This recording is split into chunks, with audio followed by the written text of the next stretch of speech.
Welcome to GK GS with Manish sir. आज मैं आपको बताऊंगा दिल्ली हेड कांस्टेबल में कंप्यूटर के आने वाले महत्वपूर्ण प्रश्न।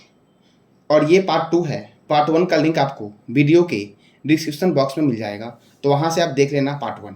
ठीक है, तो आइए शुरू करते हैं आज का पहला प्रश्न। आज का पहला प्रश्न है HTTP का पूरा नाम क्या है। तो HTTP का पूरा नाम है हाइपर टेक्स्ट ट्रांसफर प्रोटोकॉल। क्या है? तो hyper text transfer protocol HTTP का फुल फॉर्म हो जाएगा। अब अगला प्रश्न आपका है 1024 किलो बाइट बराबर क्या होता है। तो 1024 किलो बाइट बराबर होता है 1 मेगाबाइट। क्या होता है? 1 मेगाबाइट। अब अगला प्रश्न आपका है गूगल ने किस वेब ब्राउजर को विकसित किया था। तो गूगल ने क्रोम ब्राउजर को गूगल ने विकसित किया। किसको? तो गूगल ने क्रोम ब्राउजर को गूगल ने विकसित किया था। याद रखना, ये सब आपके बहुत ही महत्वपूर्ण प्रश्न हैं। ठीक है, अगला प्रश्न आपका है .com क्या निरूपित करता है। तो .com जो आपका है वो वाणिज्य क्षेत्र को निरूपित करता है। इसी तरह से और भी बहुत सारे हैं, जैसे कि आपका .edu ये एजुकेशन इंस्टीट्यूट को इंडिकेट करता है। .gov ये गवर्नमेंट डिपार्टमेंट को करता है। .mil मिलिट्री साइट को डिपेंड करता है। और .org जो आपका है ये प्रोफेशनल सोसाइटी को निरूपित करता है। ठीक है, फिर से रिपीट कर दे रहा हूँ। .edu एजुकेशनल को, .gov पता ही आपको होगा गवर्नमेंट को, .mil मिलिट्री को, और .org प्रोफेशनल सोसाइटी को करता है यह। ठीक है, अब अगला प्रश्न आपका है कंप्यूटर के प्रोसेसर की गति किसकी। तो कंप्यूटर के प्रोसेसर की गति को निम्नलिखित में से किसके द्वारा मापा जाता है। तो यह मापा जाता है आपका MIPS के द्वारा। किसके द्वारा? द मिलियन इंस्ट्रक्शन पर सेकेंड के द्वारा मापा जाता है। यानी कि MIPS का फुल फॉर्म हो जाएगा मिलियन इंस्ट्रक्शंस पर सेकेंड। ठीक है दोस्तों, अगर आपको जानकारी अच्छी लगी हो तो चैनल को लाइक करें, शेयर करें और सब्सक्राइब करें। ठीक है, आपके सपोर्ट से ही आगे जाऊंगा मैं। ठीक है, तो चैनल को लाइक करें, शेयर करें और सब्सक्राइब करें। अब अगला प्रश्न आपका है कंप्यूटर वायरस क्या है। तो कंप्यूटर वायरस जो आपका है ये है सॉफ्टवेयर प्रोग्राम। कंप्यूटर वायरस एक तरह का सॉफ्टवेयर प्रोग्राम है। क्या है? तो सॉफ्टवेयर प्रोग्राम है। अगला प्रश्न आपका है असेंबलर का क्या कार्य है। किसका? तो असेंबलर का कार्य क्या है। तो असेंबलर का कार्य है आपका असेंबली भाषा को यंत्र भाषा में परिवर्तित करना। क्या काम है? तो असेंबली भाषा को यंत्र भाषा में परिवर्तित करता है आपका असेंबलर। अब अगला प्रश्न आपका है एक कंप्यूटर की स्मृति सामान्य तौर से किलोबाइट अथवा मेगाबाइट के रूप में व्यक्त की जाती है। एक बाइट बना होता है किसका? तो एक बाइट जो बना होता है ये 8 द्विधारी अंकों का बना होता है। किसका बना होता है? तो एक बाइट 8 द्विधारी अंकों का बना होता है। अब अगला प्रश्न है देश का प्रथम कंप्यूटर साक्षर जिला कौन सा है। तो मल्लापुरम जो है यह देश का प्रथम साक्षर जिला है। आपको बताना यह है कि यह मल्लापुरम किस राज्य में स्थित है। ठीक है, मल्लापुरम डिस्ट्रिक्ट जो है यह किस राज्य में स्थित है, इसका जवाब देना है कमेंट बॉक्स में। एप्पल क्या है? क्या है? एक सेब है, आपको पता ही होगा, लेकिन पढ़ रहे हैं कंप्यूटर हम लोग, तो यह आपका चौथी पीढ़ी का एक कंप्यूटर है। चौथी पीढ़ी में एप्पल नाम का एक कंप्यूटर बनाया गया था। ठीक है, अब अगला प्रश्न आपका है कंप्यूटर डाटा किस में छोटी इकाई है। यानी कंप्यूटर डाटा की छोटी इकाई कौन सी है। तो कंप्यूटर डाटा की छोटी इकाई जो है वो बीट है। क्या है? बीट कंप्यूटर डाटा की सबसे छोटी इकाई है। अब अगला प्रश्न आपका है सारे कंप्यूटर में लागू होती है कौन सी भाषा। तो सारे कंप्यूटर में लागू होती है मशीनी भाषा। कौन सी भाषा? तो मशीनी भाषा सारे कंप्यूटर में लागू होती है। अगला प्रश्न है WW का आविष्कार किसने किया था। तो WW का आविष्कार किया था टिम बर्नर्स-ली ने। किसने? तो टिम बर्नर्स-ली ने WW का आविष्कार किया था। सूचना राजपथ किसे कहते हैं। तो सूचना राजपथ कहते हैं इंटरनेट को। किसे कहते हैं सूचना राजपथ? तो सूचना राजपथ कहते हैं इंटरनेट को। अब अगला प्रश्न आपका है विंडोज सॉफ्टवेयर का निर्माण किसके द्वारा किया गया था। तो विंडोज सॉफ्टवेयर का निर्माण किया गया था माइक्रोसॉफ्ट के द्वारा। अच्छा, माइक्रोसॉफ्ट की स्थापना कब हुई थी और माइक्रोसॉफ्ट का हेडक्वार्टर कहाँ है, इसका जवाब देना है आपको कमेंट बॉक्स में। ठीक है, अब अगला प्रश्न आपका है कंप्यूटर का मस्तिष्क किसे कहते हैं। तो कंप्यूटर का मस्तिष्क कहते हैं CPU को। CPU का फुल फॉर्म क्या होगा, तो बताना है कमेंट बॉक्स में आपको कि CPU का फुल फॉर्म होगा क्या। ठीक है, देखो आपसे मैं इसलिए पूछ रहा हूँ ताकि आप एग्जाम में अच्छे से वर्ड का भी गलती रहता है, वहाँ पे फुल फॉर्म पूछेगा जिसमें वर्ड गलत रहेंगे आपको, तो वो भी आपको चुनना पड़ेगा। इसलिए खुद से टाइप करोगे तो गलती आपसे नहीं होगा। कंप्यूटर का सबसे महत्वपूर्ण भाग कौन सा है। तो कंप्यूटर का सबसे महत्वपूर्ण भाग जो है वो CPU ही है आपका कंप्यूटर का सबसे महत्वपूर्ण भाग, क्योंकि इसे कंप्यूटर का मस्तिष्क कहते हैं। और यही नहीं रहेगा तो कंप्यूटर चलेगा कैसे। ठीक है। चलो अब अगला प्रश्न आपका है, कंप्यूटर की भौतिक बनावट क्या कहलाती है? तो कंप्यूटर की भौतिक बनावट जो कहलाती है वो हार्डवेयर कहलाती है। क्या कहलाती है? तो हार्डवेयर। अब अगला प्रश्न आपका है, सर्वप्रथम आधुनिक कंप्यूटर का आविष्कार कब किया गया था? तो सर्वप्रथम आधुनिक कंप्यूटर का आविष्कार 1946 में किया गया था। कब किया गया था? तो 1946 में किया गया था। अगला प्रश्न आपका है, कंप्यूटर के विकास में सर्वाधिक योगदान जो है वह किसका है? तो वॉन न्यूमैन का सर्वाधिक योगदान कंप्यूटर के विकास में है। वैसे फादर ऑफ कंप्यूटर जो है वो चार्ल्स बेबेज है। कौन है? Charles Babbage. निम्नलिखित में अलग को चुनिए। निम्नलिखित में अलग कौन सा है? तो इसका आंसर हो जाएगा ऑपरेटिंग सिस्टम जो आपका है यह निम्नलिखित में अलग है, ऑपरेटिंग सिस्टम। ठीक है, समझ ही गए होंगे आप लोग। अब अगला प्रश्न आपका है, इनमें विशेष नियम और शब्द होते हैं जो एल्गोरिथ्म के लॉजिकल स्टेप प्रदर्शित करता है। तो यह हो जाएगा सी, प्रोग्रामिंग स्ट्रक्चर जो होता है आपका, यह जो होता है आपका ये एल्गोरिथ्म के लॉजिकल स्टेप को प्रदर्शित करता है। अगला प्रश्न आपका है, नेटवर्क के डिजाइन को किस नेटवर्क के रूप में जाना जाता है? तो नेटवर्क के डिजाइन को आपका आर्किटेक्चर के रूप में जाना जाता है, नेटवर्क के डिजाइन को।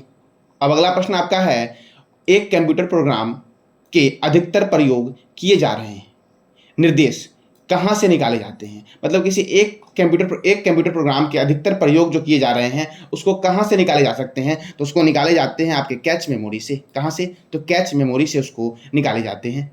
अब अगला प्रश्न आपका है, इनमें डाटा वितरण और प्रत्येक क्षेत्र के नाम, डाटा प्रकार और लंबाई समाहित होती है, वह क्या है? तो वह आपका हो जाएगा डाटा डिक्शनरी। ठीक है, क्या हो जाएगा? तो डाटा डिक्शनरी जो आपका है इसमें डाटा वितरण और प्रत्येक क्षेत्र के नाम, डाटा प्रकार और लंबाई समाहित होती है। अब अगला प्रश्न आपका है, वह प्रस्तुत वेब पर प्रस्तुत हुए व्यक्तिगत लोग या जर्नल किस रूप में जाने जाते हैं?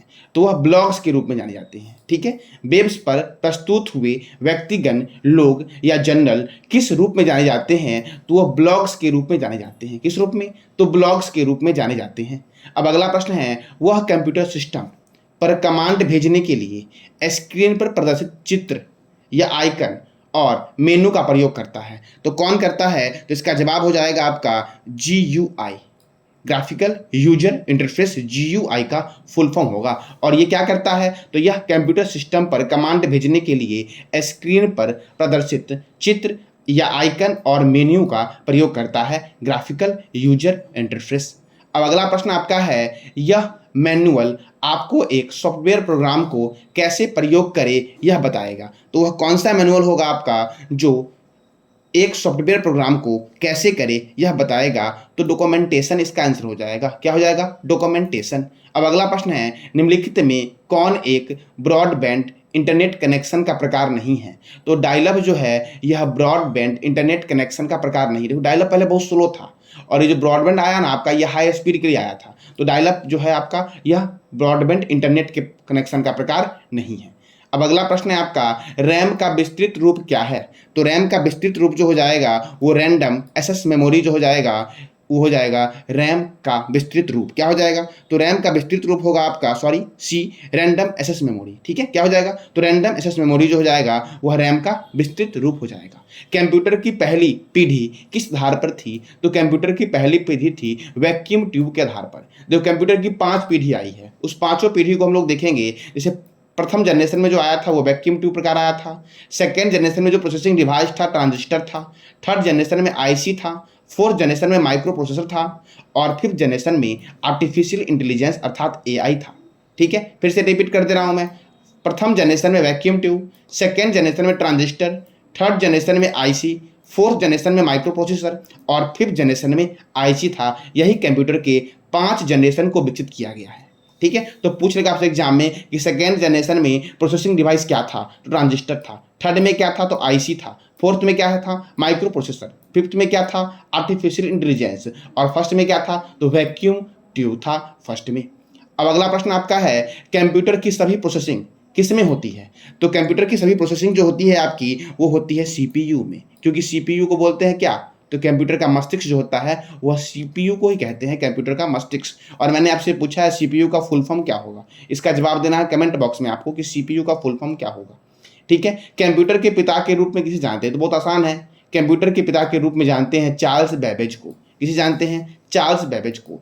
अब इंपॉर्टेंट वाले आपके फुल फॉर्म है, जैसे कि रोम का फुल फॉर्म हो जाएगा रीड ओनली मेमोरी। सीपीयू का फुल फॉर्म हो जाएगा सेंट्रल प्रोसेसिंग यूनिट। यूआरएल का फुल फॉर्म हो जाएगा यूनिफॉर्म रिसोर्स लोकेटर, ठीक है। यूएसबी का फुल फॉर्म हो जाएगा यूनिवर्सल सीरियल बस। टीसीपी का फुल फॉर्म हो जाएगा ट्रांसमिशन कंट्रोल प्रोटोकॉल। रैम का फुल फॉर्म हो जाएगा रैंडम एक्सेस मेमोरी, ठीक है। एसएमपीएस का फुल फॉर्म हो जाएगा स्विच्ड मोड पावर सप्लाई। क्या हो जाएगा? याद रखना, ये पूछा गया कई बार एग्जाम में। SMPS switched mode power supply जो हो जाएगा वो एसएमपीएस का फुल फॉर्म हो जाएगा। सीडी का फुल फॉर्म होगा कम्पैक्ट डिस्क। डीवीडी का होगा डिजिटल वर्सटाइल डिस्क, ठीक है। सीआरटी का फुल फॉर्म हो जाएगा कैथोड रे ट्यूब। ईसी का फुल फॉर्म हो जाएगा डिजिटल इक्विपमेंट कॉर्पोरेशन, ठीक है। एसएपी का फुल फॉर्म हो जाएगा system application and products. PNG का फुल फॉर्म हो जाएगा पोर्टेबल नेटवर्क ग्राफिक्स। आईपी का हो जाएगा इंटरनेट प्रोटोकॉल। जीआईएस का हो जाएगा जियोग्राफिकल इंफॉर्मेशन सिस्टम। डीडीएस का हो जाएगा डिजिटल डाटा स्टोरेज। सीएडी का हो जाएगा कंप्यूटर एडेड डिजाइन, ठीक है। फिर से एसीपीआई का हो जाएगा advanced configuration and power interface. HTTP का फुल फॉर्म हो जाएगा हाइपर टेक्स्ट ट्रांसफर प्रोटोकॉल। क्या हो जाएगा? तो हाइपर टेक्स्ट ट्रांसफर प्रोटोकॉल हो जाएगा। एचटीटीपीएस का फुल फॉर्म हो जाएगा hyper text transfer protocol resource. ADS का फुल फॉर्म हो जाएगा एनालॉग डिजिटल कन्वर्टर। एएलयू का हो जाएगा अर्थमेटिक लॉजिक यूनिट। किसका फुल फॉर्म हो जाएगा? तो एएलयू का फुल फॉर्म हो जाएगा अर्थमेटिक लॉजिकल यूनिट। फिर से बीसीडी का फुल फॉर्म हो जाएगा बाइनरी कोड डेसिमल। बीआईओएस का फुल फॉर्म हो जाएगा basic input output system. CPU का central processing unit. CD ROM का compact disc read only memory, ठीक है। फिर से सीडीआरडब्ल्यू का फुल फॉर्म हो जाएगा compact disc read and write. किसका? तो सीडीआरडब्ल्यू का फुल फॉर्म हो जाएगा compact disc read and write. तो ये था महत्वपूर्ण एब्रिविएशन जो आपके एग्जाम के लिए बहुत ही जरूरी है। अब देखते हैं इनपुट डिवाइस कौन कौन से हैं। तो keyboard, mouse, joystick, light pen, tracker ball, scanner, graphics tablet, microphone, magnetic ink, card reader, ठीक है। यानी एमआईसीआर। एमआईसीआर का फुल फॉर्म भी कई बार पूछा गया है। एमआईसीआर का फुल फॉर्म क्या हो जाएगा? तो मैग्नेटिक इंक कार्ड रीडर। फिर से आपका ऑप्टिकल कैरेक्टर रीडर ओसीआर। फिर से हो जाएगा आपका bar code reader BCR. BCR का फुल फॉर्म कई बार एग्जाम में पूछा गया है कि बीसीआर का फुल फॉर्म क्या होगा? तो बार कोड रीडर। फिर से ओएमआर ऑप्टिकल मार्क रीडर, या रीडर की जगह कभी कभी क्या रहेगा? तो ऑप्टिकल मार्क रिकॉग्नाइजेशन रहेगा, ठीक है ना। ऑप्टिकल मार्क रीडर रहेगा या फिर क्या रहेगा? मैंने बता ही दिया आपको, ठीक है। फिर से अब आगे देखते हैं आउटपुट डिवाइस कौन कौन से है। तो आउटपुट डिवाइस जो आपके हैं वो एलसीडी आपके हो जाएंगे, मॉनिटर हो जाएंगे, आपके मॉनिटर में एलईडी हो जाएगा, एलसीडी हो जाएगा, सीआरटी हो जाएगा, ठीक है। अब देखो प्रिंटर ऑल टाइप्स के प्रिंटर हो जाएंगे, प्रोजेक्टर हो जाएगा, हेडफोन हो जाएगा, कंप्यूटर आउटपुट माइक्रोफिल्म हो जाएगा यानी कि ओसीएम हो जाएगा। तो याद रखना ओसीएम का फुल फॉर्म क्या होगा?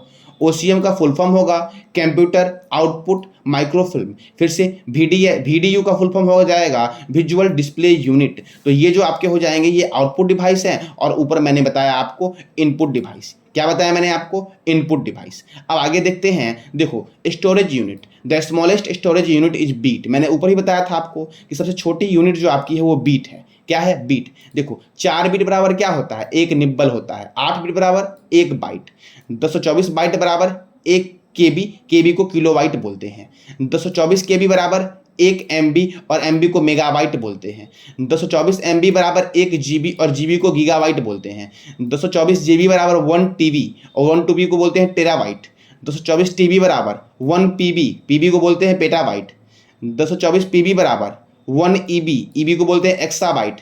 224 ईबी बराबर 1 जेडबी, मतलब जेटाबाइट। क्या बोलेंगे इसको? जेटाबाइट, ठीक है। अब आगे फिर से आपका है 224 जेटाबाइट बराबर 1 वाईबी, मतलब योटोबाइट, ठीक है। और 224 वाईबी बराबर 1 बीबी, ठीक है। और 224 बीबी बराबर 1 एसबी, ठीक है। क्या हो जाएगा? 1 एसबी, मतलब पीगाबाइट, पीबी कर लेना, पीगाबाइट, ठीक है।